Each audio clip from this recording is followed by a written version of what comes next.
اب نماز کا وقت ہو گیا ہے، سب حضرات صفیں درست کر لیں اور اس طرح اہتمام سے صفیں درست کریں کہ مونڈوں کے مقابلے میں مونڈے اور ٹخنوں کے مقابلے میں ٹخنے ہونے چاہیے۔ اگلی صفیں پہلے مکمل کی جائیں جب تک اگلی صف میں جگہ خالی ہو، پیچھے کھڑے نہ ہوں، اور اس بات کا خیال رکھیں کہ صف سیدھی رہے، اور میدان کے دائیں بائیں جو حضرات صفیں بناتے ہیں وہ اس بات کا خیال رکھیں کہ کوئی صف امام سے آگے نہ ہو۔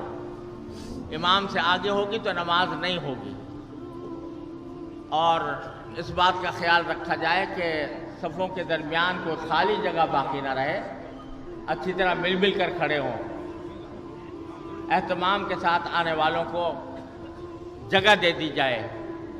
اور اس بات کا خیال رکھیں مسجد کے عیدگاہ کے دائیں بائیں جو صفیں ہیں وہ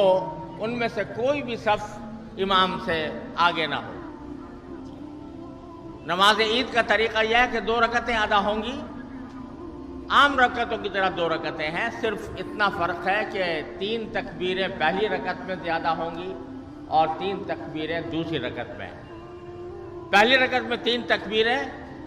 سبحانک اللہم پڑھنے کے بعد ہوں گی، اس میں ہاتھ کانوں تک اٹھائے جائیں گے، 2 مرتبہ چھوڑ دیے جائیں گے، تیسری مرتبہ باندھ لیے جائیں گے، اور دوسری رکعت میں 3 تکبیریں رکوع سے پہلے ہوں گی، اور رکوع سے پہلے ہاتھ کانوں تک اٹھائے جائیں گے اور چھوڑ دیے جائیں گے تینوں تکبیروں میں۔